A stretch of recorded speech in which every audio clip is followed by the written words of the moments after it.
Selamat pagi. Saya diminta untuk membuat video parenting kali ini. Ini adalah kali ketiga saya bertemu dengan Bapak Ibu Saudara di dalam parenting untuk SMP Strada. Tapi mungkin bagi yang belum mengenal, saya Lovely. Saya adalah perwakilan dari Lembaga Perlindungan Anak Bekasi, tapi saya juga memegang posisi sebagai Sekretaris Jenderal Asosiasi Sekolah Rumah dan Pendidikan Alternatif pimpinan Kak Seto. Agak canggung ya bicara di depan kamera dan tidak langsung menghadap Bapak Ibu Saudara sekalian. Semoga kali ini saya bisa membagikan semangat spirit yang sama yang saya rasakan tiap kali saya berbicara tentang pengasuhan, tentang perlindungan anak, tentang anak-anak Indonesia yang kita cintai bersama. Hari ini topik kita adalah parenting di masa pandemi. Ini topik yang sedang hangat dibicarakan karena seperti kita sudah alami selama 5 bulan terakhir, kita semua kebingungan, kita semua panik karena masa pandemik ini benar-benar memaksa kita untuk bisa bersabar. Selain dari beratnya kehidupan yang harus kita alami, tapi juga bersabar menghadapi anak-anak yang tentunya juga mengalami kebingungan dan bosan yang luar biasa selama ada di rumah. Termasuk juga kebingungan Bapak Ibu guru dalam menghadapi pembelajaran yang tiba-tiba harus PJJ atau pembelajaran jarak jauh karena semuanya demi keamanan anak-anak. Bagi yang kemarin mengikuti, hari sore kemarin sekitar jam 4 sore pemerintah melalui Menteri Pendidikan kita mengumumkan relaksasi SKB 4 Menteri. Yang belum memahami, SKB 4 Menteri itu menyatakan bahwa sekolah yang berada di zona merah, oranye, dan kuning itu dilarang dibuka untuk kegiatan tatap muka.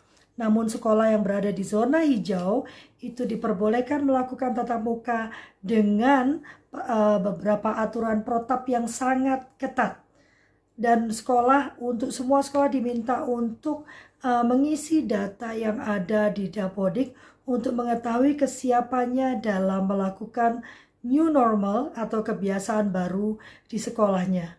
Jadi semula hanya sekolah yang ada di zona hijau yang boleh melakukan tatap muka. Namun lewat relaksasi SKB 4 Menteri yang diumumkan kemarin, Menteri melihat bahwa negara kita itu tidak semuanya ada di zona merah, tidak semuanya itu memiliki risiko yang sama besar, maka dilakukan relaksasi di mana sekolah-sekolah dengan yang ada di zona kuning dan zona hijau itu diperbolehkan melakukan tatap mata, bukan diminta atau dibuka, tapi diperbolehkan. Dalam hal ini pemerintah mengembalikan wewenang pendidikan kembali ke pemerintah daerah, yaitu pemerintah provinsi dan kabupaten atau kota, juga kepada sekolah dan kepada kita selaku orang tua. Pada relaksasi itu disebutkan bahwa keputusan sekolah yang ada di zona hijau dan zona kuning untuk melakukan tatap muka itu tergantung kebijaksanaan dari pemerintah daerah, lalu kemudian tergantung kepala sekolah, dan saat kepala sekolah memutuskan pun orang tua masih punya hak untuk menolak ataupun menunda anaknya kembali ke tatap muka. Sedangkan di zona merah dan zona oranye masih tetap dilarang melakukan pertemuan tatap muka.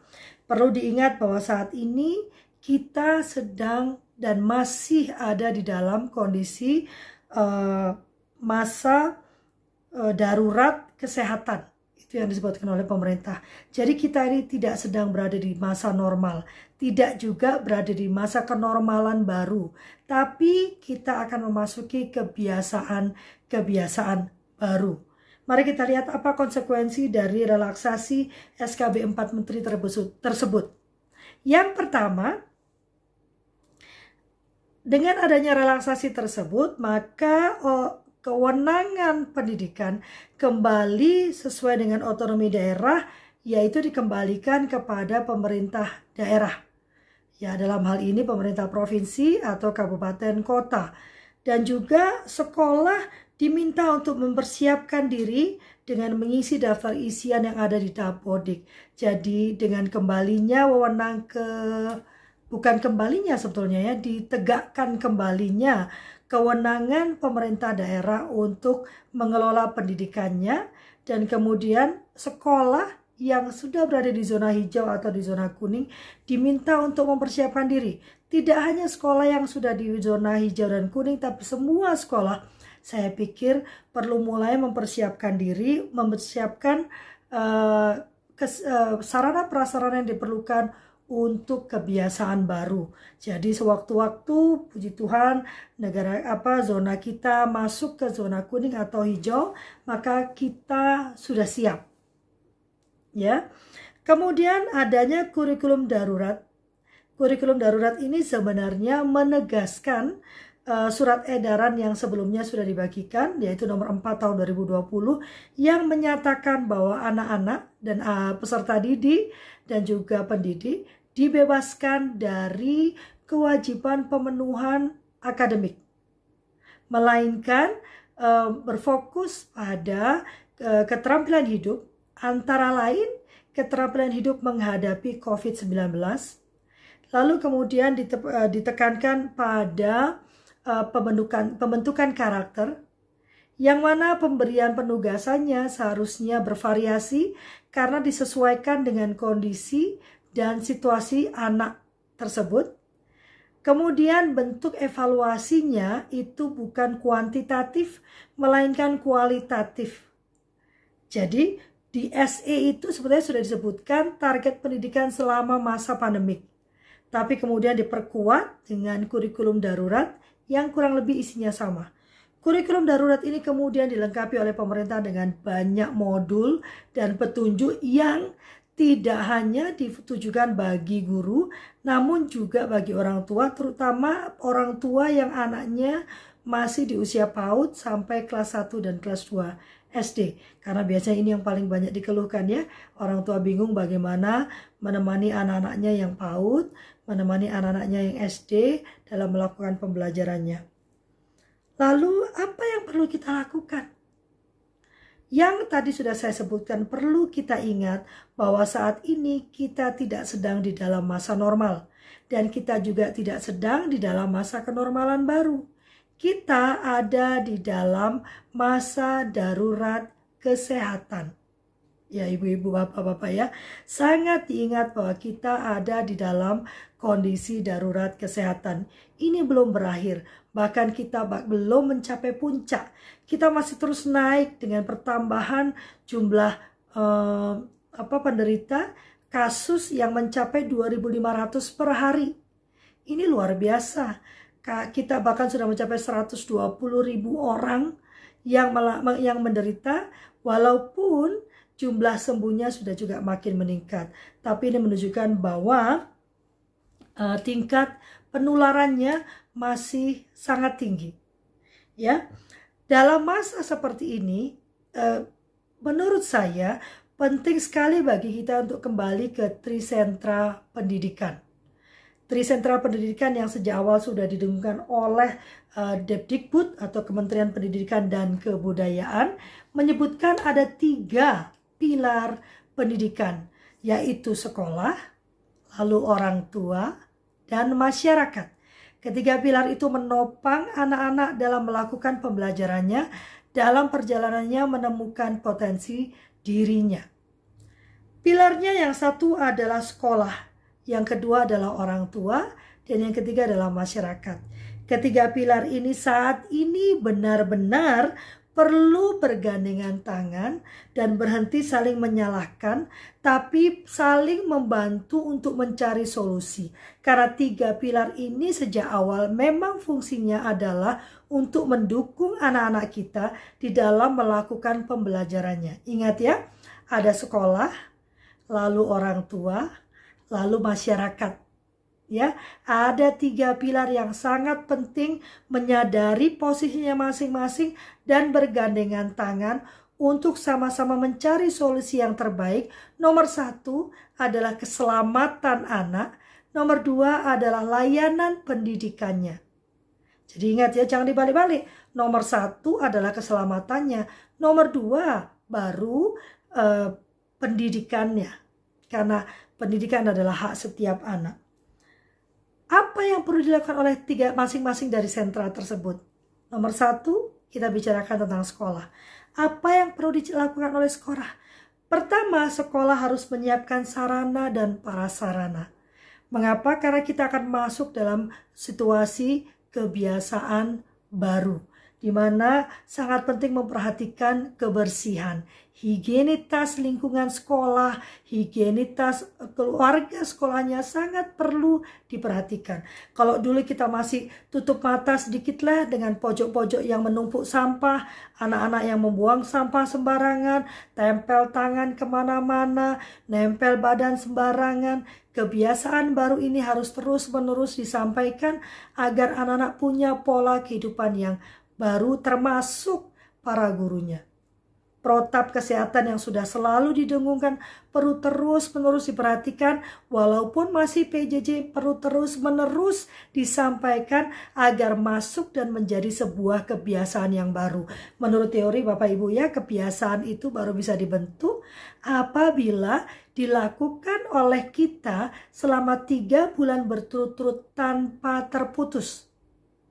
Jadi, kalau kita ingin membuat kebiasaan baru di sekolah, kebiasaan kesehatan yang baru, maka harus dimulai dari rumah dan melakukannya selama 3 bulan terus-menerus tanpa terputus. Tidak peduli apakah itu hari Sabtu, hari Minggu, atau tanggal merah. Segala kebiasaan yang mau kita terapkan nanti di sekolah, dimulai dari rumah sudah dibiasakan mulai sekarang. Misalnya, memakai masker. Saya masih sering melihat orang tua membawa anak-anaknya bermain di sekeliling kompleks saya tanpa memakai masker. Jangankan anaknya, orang tuanya pun tidak memakai masker. Padahal pada kebiasaan yang baru, masker itu hampir bisa disebutkan sebagai sebuah hal yang wajib. Bahkan jika bisa ditambahkan dengan face shield. Jadi tidak hanya masker. Karena banyak sekali yang harus kita hindari. Bahkan temuan terbaru mengatakan masker kain itu kurang cukup. Lebih baik kalau kita memakai masker standar yang memang dibuat untuk kepentingan kesehatan. Oh, ayo, berapa dari Bapak Ibu yang kalau keluar rumah sudah selalu memakai masker? Atau maskernya benar-benar ditutup? Karena sekarang saya sering sekali melihat orang memakai masker yang adanya di bawah hidung. Tidak ada gunanya Bapak Ibu. Fungsinya adalah menutupi bagian hidung dan mulut. Karena disinilah biasanya kita meletakkan tangan. Tangan ini sudah terkontaminasi virus tersebut. Akhirnya kita tertular. Jadi ditutup dari hidung sampai ke mulut. Anak-anak pun demikian. Dan juga kalau mau melepas itu dilepas, dilipat, disimpan. Kalau perlu bawa plastik supaya tidak terkontaminasi. Bukan diturunkan sampai ke leher. Temuan baru bahkan menyebutkan kalau sudah ditaruh di leher itu harus dicuci. Tidak bisa lagi ditutupkan ke atas karena jadi percuma. Maka sekolah dalam hal ini mulai dari sekarang, bahkan sebelum nanti boleh dibuka, dia sudah harus menyiapkan segalanya. Kenapa? Karena sekolah itu harus mengubah tata ruangnya. Dia harus terkena sinar matahari. Duduknya nggak lagi dempet-dempet. Karena anak-anak kita saya tahu di Strada duduknya nempel-nempel. Kelasnya besar jumlahnya.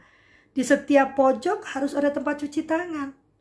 Dan anak-anak harus bisa menjaga jarak. Saya membayangkannya di Strada, lorong-lorongnya di mana anak-anak sering sekali saling bertubrukan, saling berpegang, saling menyentuh.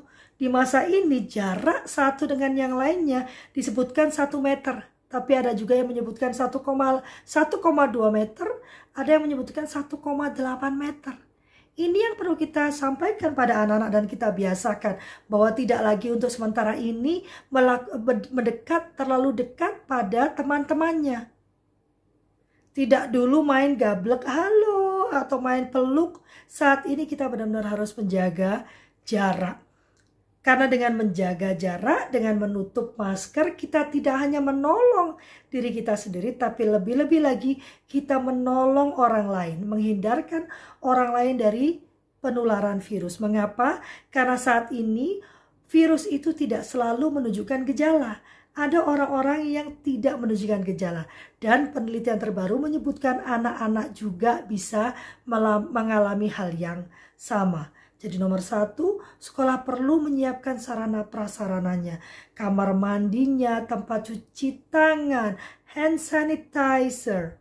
Ya kan, kebiasaan memakai face shield dan masker. Jarak antara murid di kelas maupun di luar kelas. Itu harus disimulasikan, dicobakan, dilihat bolongnya, SOP-nya dibuatkan, dan dicari apakah masih ada kekurangan atau ada yang perlu ditambahkan. Berikutnya, sekolah hendaknya menyusun RPP sesuai kurikulum darurat. Kita ini ada di masa darurat, Bapak Ibu Guru. Maka meminta anak-anak untuk tetap pada pace-nya, pada kecepatannya menyelesaikan kurikulum, itu adalah sebuah kezoliman kalau menurut saya. Karena posisi pembelajarannya pun tidak bisa berlangsung secara normal. Anak-anak mengalami kesulitan. Memang PJJ itu menyulitkan. Saya tidak mengatakan PJJ itu mudah. Tetapi ini bukan pilihan mudah dan sulit. Ini adalah pilihan aman dan selamat. Melakukan PJJ adalah salah satu-satunya cara saat ini untuk memastikan anak-anak kita aman dari resiko tertular COVID-19. Jadi bukan mengatakan bahwa gurunya malas, bukan bicara tentang efektif tidak efektif, jelas tidak akan efektif kalau semuanya 100% daring. Tapi saat ini pertanyaannya bukan itu. Saat ini tujuannya bukan itu. Saat ini tujuannya adalah keselamatan anak. Dan sejak awal tadi saya sampaikan di surat edaran sudah disebutkan bahwa tujuan utama pembelajaran saat ini bukanlah penyelesaian akademik. Dan penyelesaian akademik tidak menjadi prasyarat saat ini untuk kenaikan kelas maupun kelulusan anak. Mengapa? Ini adalah penghargaan bagi para guru yang pasti juga mengalami kesulitan di tengah pandemi ini, tetapi juga penghargaan bagi para orang tua yang memahami betapa sulitnya orang tua menghadapi ini. Juga anak-anak. Maka dituliskan bahwa yang menjadi target utama adalah keterampilan hidup. Bapak Ibu, kalau keterampilan hidup, karakter baik itu memang tugas orang tua, bukan? Jadi sudah dipikirkan oleh para pembuat kebijakan kita bagaimana hendaknya bentuk pembelajaran yang dilakukan selama masa pandemik di mana anak-anak berada di rumah setiap hari. Yang selanjutnya adalah memberdayakan BK. Ini yang belum pernah saya lihat di banyak sekolah. Sekolah-sekolah fokusnya hanya bingung bagaimana mengajarkan anak supaya kurikulumnya terselesaikan. Yang dipikirkan adalah bagaimana membuat video. Ini luar biasa kan? Saya memahami sulitnya. Wong, saya tunda sampai titik akhir gitu kan. Karena nggak pede bikin video tentang diri saya sendiri. Bagaimana dengan Bapak Ibu guru? Yang jadi fokus malah bagaimana membuat materi, bikin YouTube sebanyak-banyaknya, bikin Google Meet segala macam. Hanya satu fokusnya materi. Padahal Anda stres, orang tua stres. Mengapa kita tidak juga melihat bahwa anak-anak pun rawan rentan akan stres? Maka saya mengundang Bapak Ibu guru BK, bimbingan konseling, untuk bangkit berdiri. Kita perlu Anda untuk memastikan, untuk melakukan pendampingan. Tidak hanya terhadap anak, tetapi juga terhadap orang tua. Desakan untuk segera membuka persekolahan karena orang tuanya stres. Kenapa orang tuanya stres? Karena sampai saat ini belum ada gerakan atau program dari sekolah yang melakukan pendampingan pada orang tuanya. Dan juga sampai hari ini sekolah masih berfokus pada pencapaian akademik. Lalu mengharapkan orang tua bertindak aktif mempelajari anaknya tentang akademik. Wah. Lalu banyak orang tua yang berteriak, saya ini bukan guru, saya tidak mampu. Jangankan Bapak Ibu, saya pun yang pertama akan berteriak, saya ini bukan guru, saya tidak mampu. Nah, bagaimana lalu BK ini berperan? BK bisa berperan untuk melakukan assessment. Nanti Bapak Ibu perhatikan ya, di relaksasi SKB itu, Menteri Pendidikan sudah melengkapi form untuk melakukan assessment. Bapak Ibu guru BK bisa menggunakan format itu untuk mengecek tingkat level stres anak-anak dan bahkan keluarganya.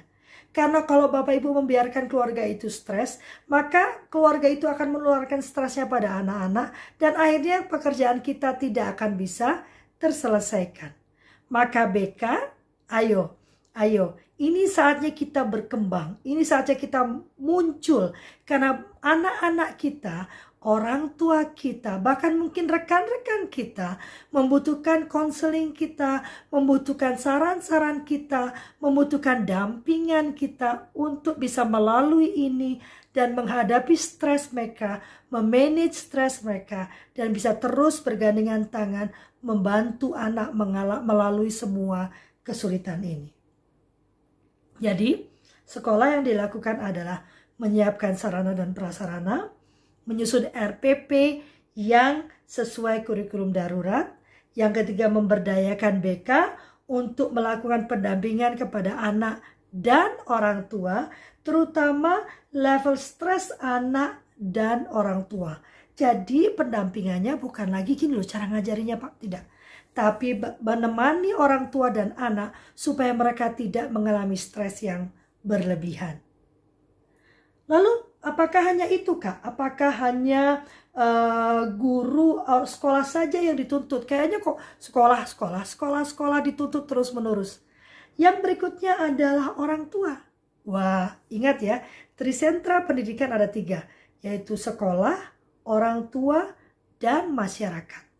Masing-masing punya fungsinya, punya tugasnya, dan ketiganya menopang anak dalam melakukan pembelajarannya. Lalu apa tugas orang tua? Ngajarin matematika, ngajarin bahasa Indonesia, ngawasin anak seperti polisi?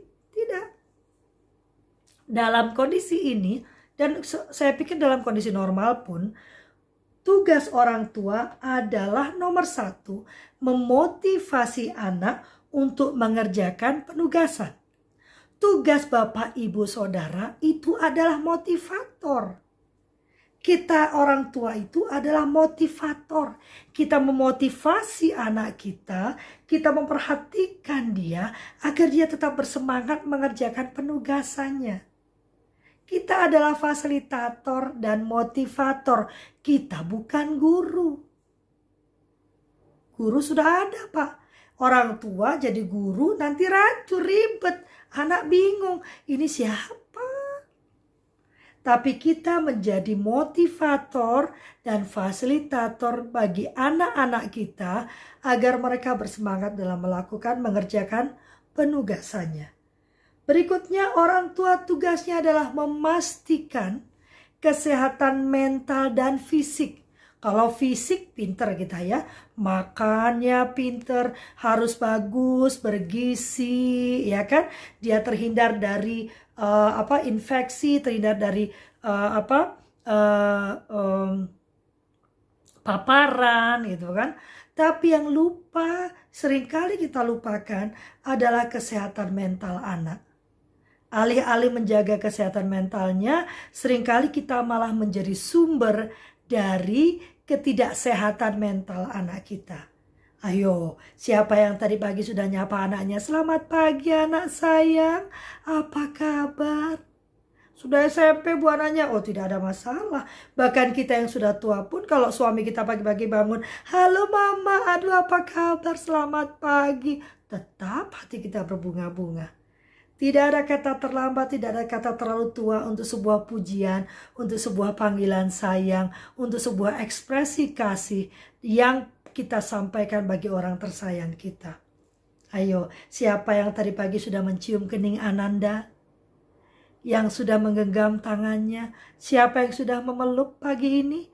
Jangan lupa, memeluk anak, mencium kening anak, berbicara dengan senyum yang lebar, itu benar-benar membuat anak bersemangat di hari itu. Ayo kita praktek. Kalau sebelum ngomong sama suami, coba dilihat suaminya dulu. Sebelum ngomong, jangan ngomong dulu. Sebelum berbalik menghadap suami, senyumnya dibuat dulu. Kalau perlu, lihat ke cermin. Seperti apa sih senyumnya? Dilihat senyumnya, baru lihat ke suami. Selamat pagi, Papa. Waktu berbicara selalu buka dulu senyumnya. Baru berkata-kata, selamat pagi anakku. Hari ini apa tugasmu sayang? Apa yang bisa ibu bantu supaya kamu bisa mengerjakan tugas dengan baik? Ayo semangat. Mama bikinkan minuman dingin ya. Mama bikinkan roti ya. Mama siapkan buah-buahan ya. Jadi supaya kamu bersemangat. Kamu kuat dalam mengerjakan penugasanmu. Bukan seperti ini. Tugasmu udah dikerjakan belum? PR-nya dari mana? Coba lihat. Ibu-ibu ingat yang video yang kemarin sempat viral. Seorang mama yang sambil sibuk sendiri berbicara pada anaknya. Itu dibuka dulu dong. Sudah ada WhatsApp tuh dari gurumu. Ada aturan baru. Coba dibaca dong. Tanpa memandang anaknya, dia berkata dengan kasar, lalu menghadap ke kamera dan mengeluh habis-habisan betapa dia pusing dalam mengurus anaknya. Ayo, siapa dari teman-teman yang melakukan hal yang sama? Jangan. Kalau mau berbicara dengan anak, apakah ibu suka kalau bapak berbicara dengan ibu dengan wajah menghadap ke tempat lain, tapi ngomong? Jangankan dia yang ngomong ya, kita ngomong lalu bapak menghadap ke tempat lain dan bilang, Papa, kok gak perhatian sih karena aku lagi ngomong. Aku kan mendengarkan dengan telinga, bukan dengan mulut, kata suami kita. Itu gak sopan tau Pak, itu gak memperhatikan tau Pak. Tapi pada saat anak berbicara atau kita berbicara dengan anak, watak kita pun tidak memandang pada anak. Bahkan kadang-kadang mukanya pun tidak memandang pada anak. Besok pagi ditatap anaknya. Jangan besok pagi lah ya. Setelah acara ini anaknya dilihat. Selamat pagi sayang, mau makan apa? Biasakan menatap mata anak dengan penuh kasih. Bukan menatap anak dengan penuh marah ya. Dengan penuh kasih katakan selamat pagi anakku. Apa yang bisa ibu bantu pagi ini sayang? Supaya pagimu menjadi bahagia. Supaya cerah. Supaya nyaman harimu. Dicoba ya Bapak Ibu ya. Yang ketiga adalah menyediakan ruang khusus untuk anak belajar. Waduh, kalau fli rumah saya kecil, nggak ada masalah. Cuman waktu-waktu belajar anak itu kita sepakati. Karena bagaimanapun dia perlu ruang yang tenang. Sebuah ruang belajar tidak bisa yang gaduh. Jangan dia ditaruh di tempat di mana TV nyala kenceng-kenceng atau radio nyala kenceng-kenceng atau kita sedang work from home teriak-teriak telepon dengan teman kerja kita. Mana bisa anak berkonsentrasi? Nggak bisa. Lalu sediakan ruangan yang cukup terang. Ruangan yang punya sirkulasi udara yang baik sehingga tahanan tubuhnya untuk duduk dan mendengarkan makin lebih lama. Waduh, berarti saya mesti pindah rumah? Tidak, mari kita lihat rumah kita. Lihat sekeliling, tentukan ruangan mana yang paling cocok untuk anak melakukan pembelajaran. Tidak perlu mewah, tidak perlu luar biasa. Yang penting nyaman dan sehat. Yang berikutnya adalah membantu anak menyusun jadwal dan melaksanakannya. Bapak Ibu, kita pun dalam sehari-hari kalau kita tidak membekali diri dengan jadwal, maka hari kita akan kacau balau, benar? Begitu juga dengan anak. Ini malah menurut saya adalah saat yang luar biasa kita menemani anak belajar menstrukturkan harinya. Karena sekarang dia sendiri yang berkuasa atas hidupnya, atas harinya, atas semua penugasan yang diberikan. Maka mari kita ajarkan anak untuk mengambil haknya sebagai manusia, menentukan apa yang mau dia kerjakan dengan bertanggung jawab. Kita temani dia membuat jadwal, kita temani dia menyusun harinya, lalu kita ingatkan dengan kasih saat-saat dia harus mengerjakan tugas yang sudah dia rencanakan. Gak usah banyak-banyak. Apa tugas orang tua? Yang nomor 1, memotivasi dan memfasilitasi anak dalam mengerjakan penugasan mandirinya. Memastikan kesehatan fisik dan mental anak-anak kita. Menyediakan ruang khusus untuk anak belajar. Dan yang terakhir, membantu anak menyusun jadwal dan juga melaksanakan jadwal yang sudah dia buat. Ada unsur ketiga. Dan yang terakhir yaitu unsur masyarakat. Saat kita ada di rumah menghadapi anak, kita adalah orang tua. Tapi saat kita keluar dan melihat sekeliling kita, kita berubah menjadi masyarakat. Saat ini banyak yang mengeluh, aduh saya kan kerja kakak, siapa yang mengawasi anak-anak? Inilah fungsi kita bermasyarakat. Kita membantu teman-teman kita yang mengalami kesulitan. Dan bantuan itu tidak selalu harus berbentuk uang. Apabila Bapak Ibu ada di satu kompleks yang beberapa orang tuanya harus bekerja, dan Bapak Ibu kebetulan ada di rumah, mungkin karena ngantornya di rumah, mungkin karena memang ibu rumah tangga, seyogianya lah Bapak Ibu kemudian membantu para ibu-ibu atau bapak-bapak yang bekerja untuk memotivasi anak mereka. Jadi senyampang Bapak Ibunya yang ada di kantor memotivasi lewat WhatsApp, lewat video call, lewat voice note, kita yang ada di lingkungan itu membantu anak ajak melaksanakan penugasannya.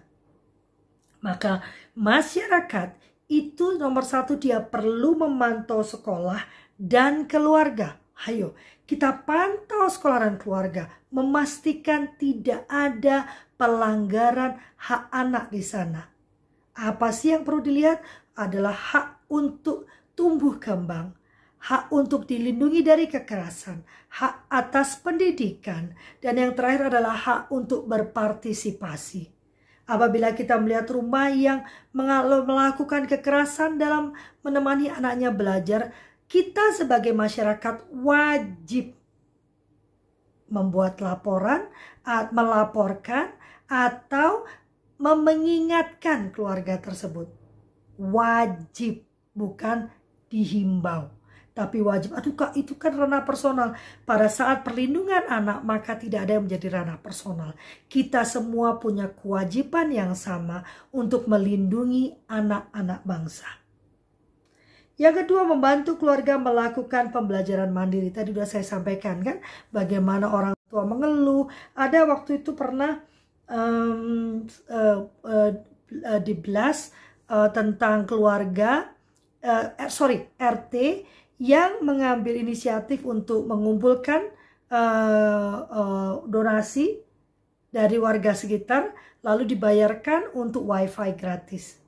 Kemudian kita juga pernah mendengar para guru yang melakukan pengumpulan HP bekas diberikan kepada orang tua dan anak yang tidak memiliki HP. Bahkan ada beberapa sekolah yang melakukan pembelian handphone dan meminjamkan pada keluarga yang tidak memiliki sarana teknologi. Ada juga yang menyediakan relawan untuk melakukan pengawasan anak bagi orang tua yang bekerja. Seperti tadi saya sampaikan, pada saat kita tahu ada tetangga kita yang harus bekerja dari pagi sampai malam mungkin, maka masyarakat setempat bisa membuat sebuah satuan relawan. Relawan pendidikan. REPI. Rekan relawan pendidikan. Tugas mereka adalah menemani anak-anak yang orang tuanya kebetulan bekerja untuk memotivasi mereka, memfasilitasi mereka dalam melakukan pembelajaran. Tugas masyarakat memang tampaknya sedikit tapi sangat penting. Masyarakat perlu turun tangan untuk membantu keluarga, membantu anak mengatasi masalah yang berat ini. Saya selalu menyampaikan bahwa ini adalah saatnya buat kita untuk berhenti menuding, mengubah tudingan dengan membuka semua jemari kita, lalu mengajak semua pihak bekerja sama demi kepentingan terbaik anak. Dan ingat, yang pertama, prioritas utama adalah keselamatan hidup anak. Baru berikutnya adalah hak dia atas pendidikan. Mari, jangan mengambil keputusan atau memandang permasalahan anak dengan kacamata kita. Mari kita buka kacamata kita ganti dengan kacamata perspektif hak anak. Apa yang terbaik bagi anak. Kalaupun yang terbaik bagi anak membuat kita harus terbata-bata dan berusaha keras, itu adalah kewajiban kita. Tetapi jangan mengambil keputusan demi untuk kenyamanan kita dengan meresikokan keselamatan hidup anak-anak kita. Terima kasih atas perhatiannya. Mari bersama kita bergandeng tangan antara sekolah, guru, orang tua, dan masyarakat bersama-sama menopang anak-anak kita dalam melakukan pembelajaran di masa pandemik ini. Saya tidak bisa menerima pernyataan saat ini, tapi apabila Bapak Ibu ada pertanyaan yang ingin diajukan, silakan mengajukannya kepada Ibu Rosa. Ibu Rosa akan meneruskan kepada saya dan saya akan jawab melalui pesan WhatsApp atau pesan suara. Selamat menempuh pembelajaran yang baru, selamat menikmati bersama anak-anak, selamat merengkuh kembali hak prerogatif kita untuk menjadi pendidik utama, pendidik satu-satunya bagi anak-anak kita. Mari Bapak Ibu guru juga bersama-sama bergandengan tangan, tidak lagi menyalahkan orang tua, tidak juga orang tua menyalahkan guru, melainkan duduk bersama bergandengan tangan mencari solusi terbaik bagi anak-anak kita. Terima kasih, Tuhan memberkati.